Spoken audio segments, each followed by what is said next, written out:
Сегодня, пожалуй, ни одна девушка не обходится без маникюра. Мы находимся в средней общеобразовательной школе номер 8 с технологическим уклоном города Мирный. В гостях у преподавателя дополнительного образования Надежды Владимировны Красюк. Здравствуйте, Надежда. Здравствуйте. Здравствуйте, Екатерина. Расскажите, пожалуйста, о себе. Где вы родились? Как давно вы живете в Мирном? Родилась я в городе Мирном. Родилась я давно, родилась в 1976 году. Недавно, кстати, разбирала свои документы и нашла, у меня прямо есть медаль, рожденный в городе Мирном, рожденный в Якутии. На следующий год у нас юбилей у города. У меня через 2 года тоже юбилей, мы практически с ним ровесники. На самом деле очень я люблю город, мне очень комфортно, очень здесь жить комфортно.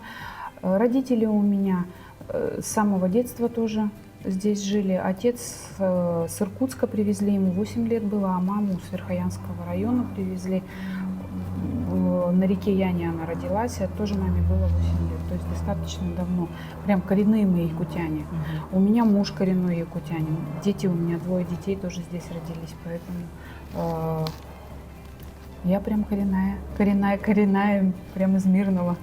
Здесь родилась, я здесь выросла, здесь училась в школе. А бывали когда-нибудь в Верхоянском районе? Нет, я никогда не была, но очень хотелось бы и планируем, возможно, даже на следующий год с мужем. У нас прям запланирован отпуск на лето. Мы хотим прямо на машине, возможно, поехать прямо по Якутии. Не знаю, до туда доедем, не доедем, но все равно как бы вот Якутию посмотреть. Дело в том, что с учетом того, что я много лет здесь живу, всю жизнь здесь живу, много где я не была. Я была в Айхале, в Удачном, в Чернышевском, в таких поселках отдаленных не была, я даже в Ленске не была. Как-то не доводилось мне никогда. Ну, Якутия у нас большая, вы Очень, знаете. да. У вас Якутия достаточно очень времени. большая, да. Дело в том, что в молодости я работала на почте бухгалтером. И в силу своей профессии ездили мы по отделениям связи. Вот то, где я перечислила, там у нас были отделения связи, мы ездили туда на ревизии, поэтому вот я как бы, собственно говоря, поэтому и была. Так неизвестно, даже пришлось бы мне еще когда-то побывать или нет. С чего начинался ваш профессиональный путь в карьере? Я начинала, одна из первых маникюрному мастерству обучилась в городе. Я очень давно в профессии. В 2005 году я закончила курсы в Иркутске на маникюрных мастеров. На самом деле тогда было очень мало специалистов. Нас очень мало было в городе, прям буквально несколько, до десятка человек. Было очень много у меня работы, я отучилась, я приехала. Я не думала, если честно, что я буду работать маникюрным мастером. Я думала, это будет мое хобби и как вид заработка дополнительный, потому что я тогда работала бухгалтером. Но когда я отучилась и приехала, на самом деле это оказалось все очень серьезно, и я пошла потихоньку работать. И вот 16 лет я отработала маникюрным мастером именно. У меня было очень много клиентов, люди абсолютно разного уровня обслуживались. Очень много добрых клиентов, которые до сих пор как бы очень довольны и рады, и ходят ко мне, и радуются. Но дело в том, что последние года я очень мало занимаюсь маникюром как мастер, да, я преподаю вот в школе. В этом году будет уже 5-й выпуск у меня. Пригласили меня тоже в свое время. Женщина, которая работала, место, которое я сейчас занимаю, пригласили, она уехала и пригласили меня работать. Я как бы недолго раздумывая согласилась, но нисколько я об этом не жалею, потому что мне очень нравится именно вот преподавать это сейчас. А как маникюрный мастер я, наверное, себя все-таки изжила уже. Мне больше вот к преподаванию я склонна, чем вот заниматься именно этой профессией.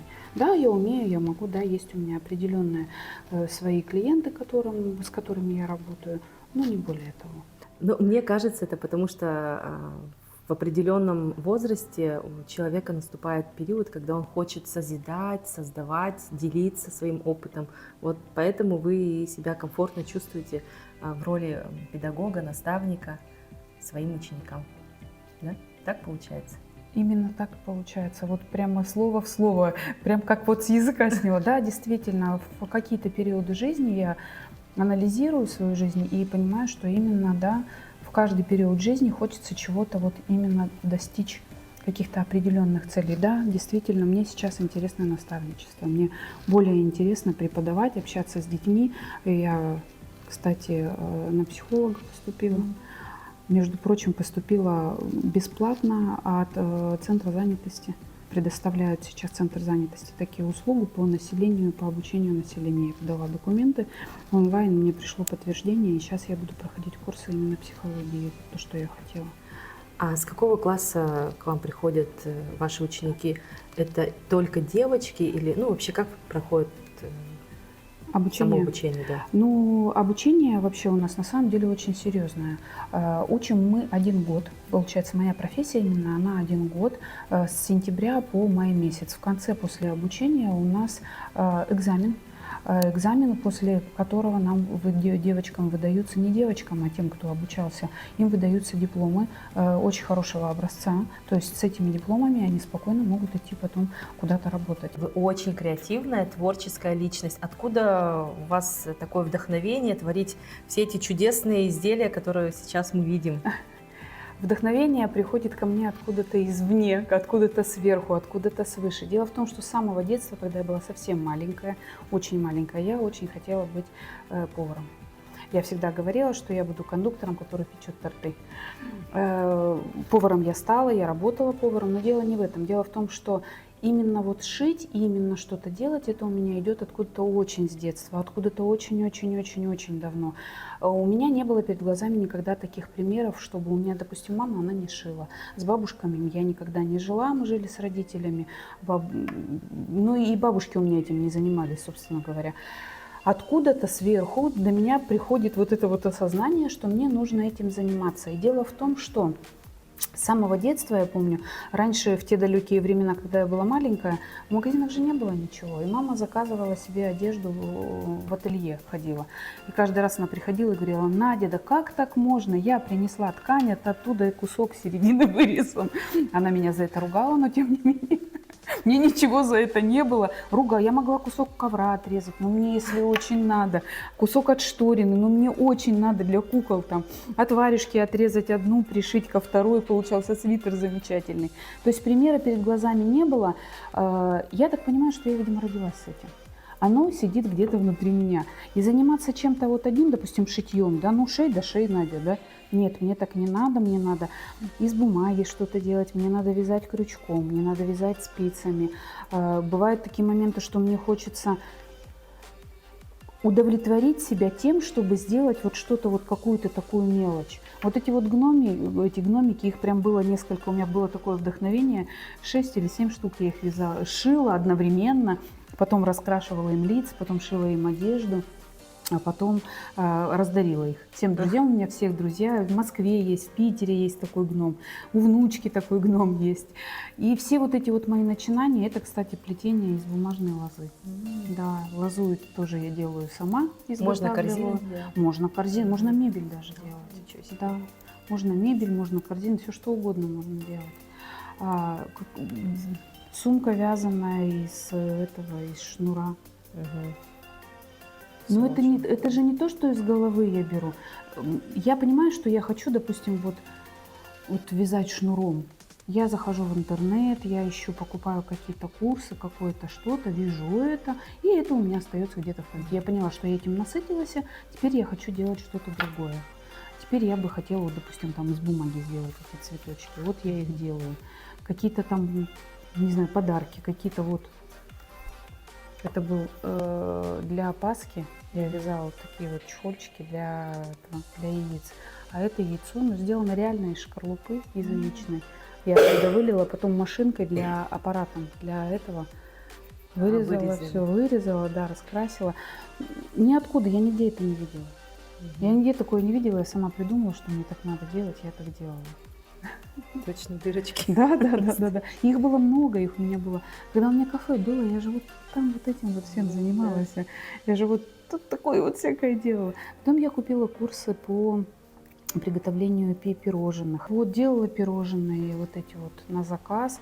Потом поняла, что хочу что-то делать еще.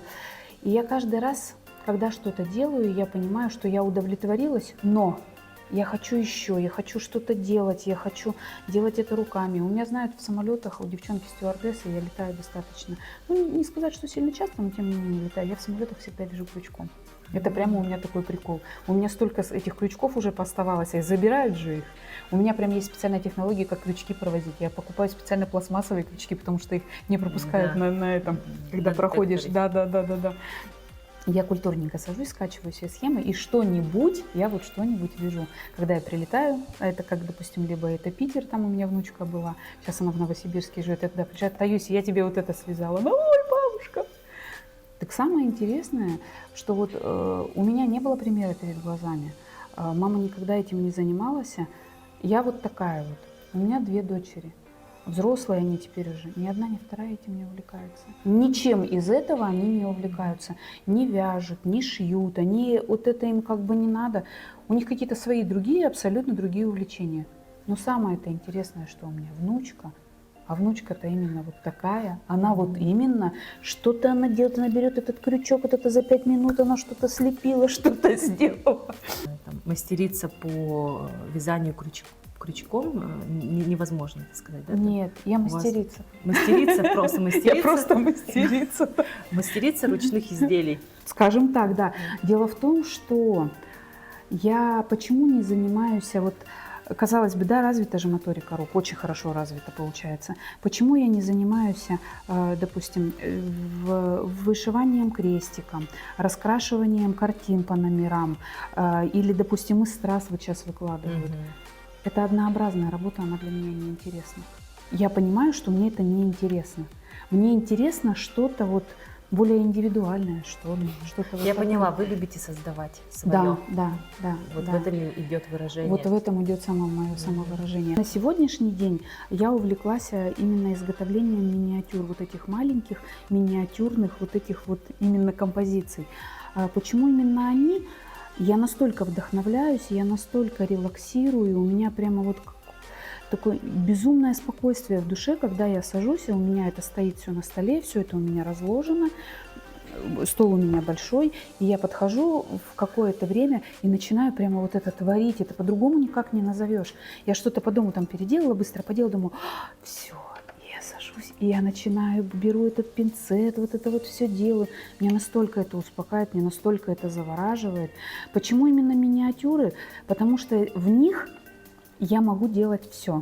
Я работаю с тканями, я работаю с пенопластом, я работаю с бумагой, с картоном, с проволокой, тут все есть у меня, с бусинами всевозможными.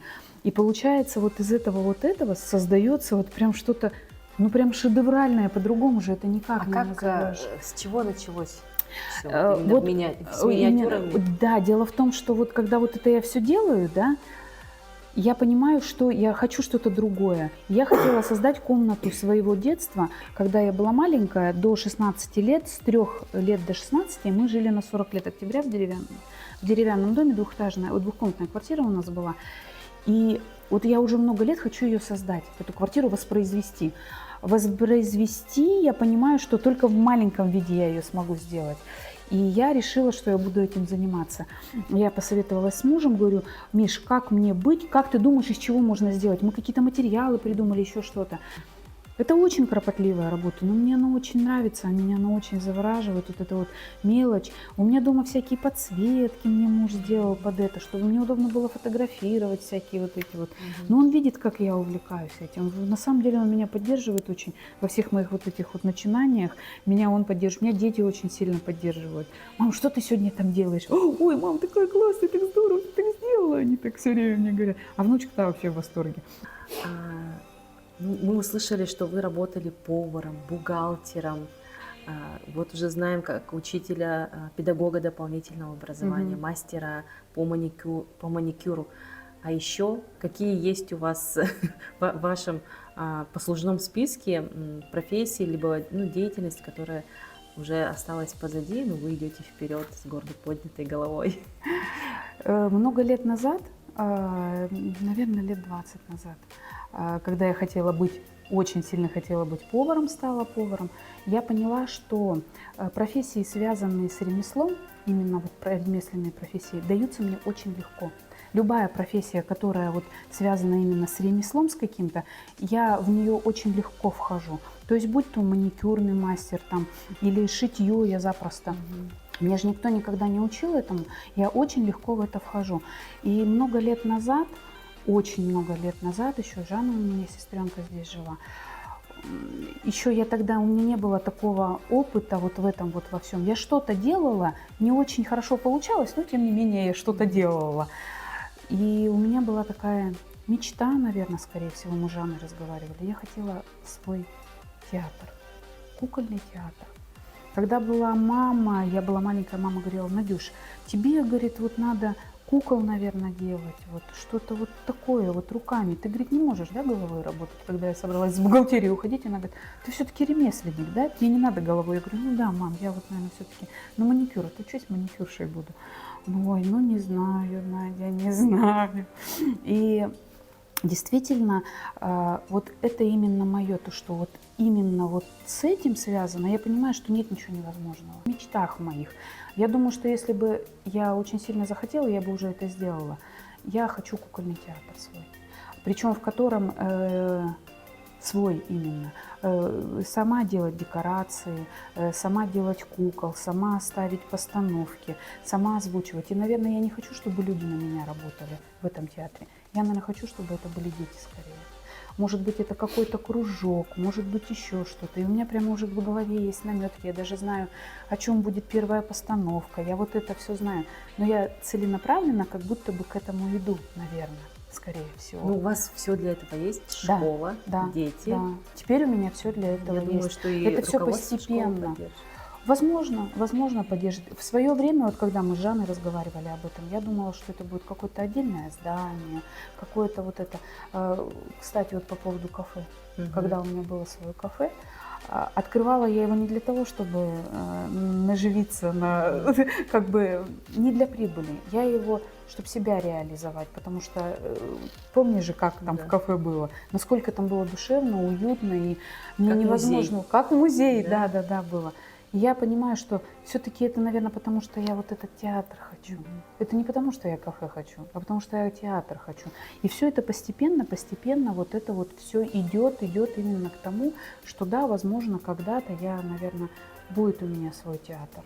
Кукольный театр. Но ваше кафе, получается, уже сейчас не работает. Какие вот Не причины? работает. А потому что очень нецелесообразно его содержать. Это Финансово. же финансово, конечно. Проходимость очень маленькая, аренда большая, налоги платить надо. Поэтому вот у меня кафе. Я ушла вот сюда в кафе, мне за это ничего платить не надо. Я колоссальное удовольствие получаю, делая вот тут вот эти пироженки из песка. И мне очень как будто бы это нравится. Поэтому я побыла там, это не то, что печальный опыт, нет. Это не печальный опыт, это кусочек моей жизни. Я очень сильно туда вложила душу. Я вообще ни о чем не жалею. Я вообще абсолютно никак не пострадала. Ни финансово никак не пострадала. Оно побыло, и, ну, было. Кафе в моей жизни было.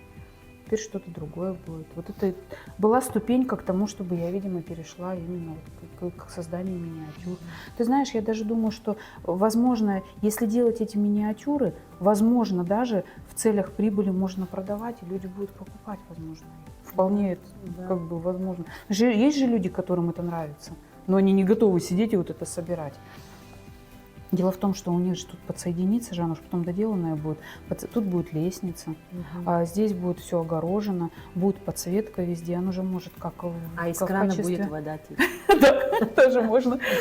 Оно же будет это, как светильник можно его использовать. Сейчас вот Новый год, я думаю, что я к Новому году сделаю какие-то маленькие такие, которые... Получается, несмотря на век цифровизации, Да. всех вот нейросетей, которые сейчас очень актуальны, все равно такое искусство, оно актуально. Оно актуально. Всегда будет. Оно актуально и оно ценится. Есть прям ценители вот этого искусства. Ты знаешь, как люди есть, которые монеты собирают, которые марки до сих пор по сей день собирают, еще что-то. Есть такие люди. И, кстати, в моем окружении очень много таких людей на самом деле, которые приблизительно чуть постарше меня, допустим, чуть-чуть помладше меня. Мы того поколения. Понимаешь, мы люди того поколения СССРовского. У меня до сих пор вот так вот я говорю, так, ну вот на эти 5 лет я вот как-то Изменяется. да. Я где-то не то, что там застряла, мне там комфортно, поэтому я вот там, видимо, вот живу вот в этом вот во всем. Какие-то 80-х каких-то годах. Ну вот, а что будет потом? Как-то для себя планируете? Какие-то, может быть, установки делаете? Что, что-то хотите, к чему-то хотите прийти? Ну вот, Вот кукольный вот театр, кукольный да. театр. Вот все-таки это в душе у меня вот этот кукольный театр. Я вот к нему как-то стремлюсь. На самом деле мне очень комфортно. Жить вот в сейчасшнем моем состоянии мне очень комфортно. Мне душевно комфортно, мне физически очень комфортно. Видишь, я еще достаточно молодая женщина, предоставленная сама себе. Мы живем вдвоем с мужем, я могу спокойно заниматься спортом. У меня такой график работы, что я могу спокойно заниматься какими-то своими делами. У меня много времени уходит на то, что я сама себе предоставлена. Если я, допустим, хочу что-то себе сшить, я сажусь это себе и шью. Я понимаю, что я могу. Я все могу сделать сама. Мне как-то лишнее какое-то вот это мне не надо. Вот я сделала, показала это людям. Люди оценили, и хорошо. Конечно, очень ценно отношение. Отношение к жизни, отношение к семье. Вот эта теплота, которая у нас в душе, которую мы, наверное, обязаны дарить окружающим. Человек, он не может, он в социуме живет. Соответственно, он должен, наверное, каждый человек должен для себя найти такую комфортную место в этой жизни, да, такую комфортную среду, чтобы он приносил пользу сам себе, а от этого будет польза окружающим людям. Я вчера поговорили с тобой по телефону, и я вот в таком прямо приподнятом настроении. Позвонила мне Наташа, моя подружка с Питера. Я говорю: Наташа, представляешь? Она такая: ой, Надюшка, я так рада. Я говорю: а ты что позвонила-то? А не знаю, что-то мне так захотелось тебе позвонить. Жанна, сестренка, позвонила, тоже мы каждый день созваниваемся. Надюш, ты что? Я говорю: вот так там.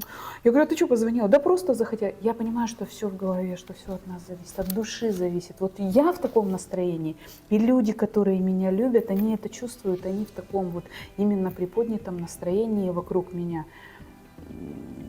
Я очень люблю говорить это своим детям. Раньше мило было, когда младшая дочь помладше, она говорит: я, мам, не очень понимаю, как это звучит, а сейчас она это прям ценит. Это не место красить человека, вообще не место красить человека.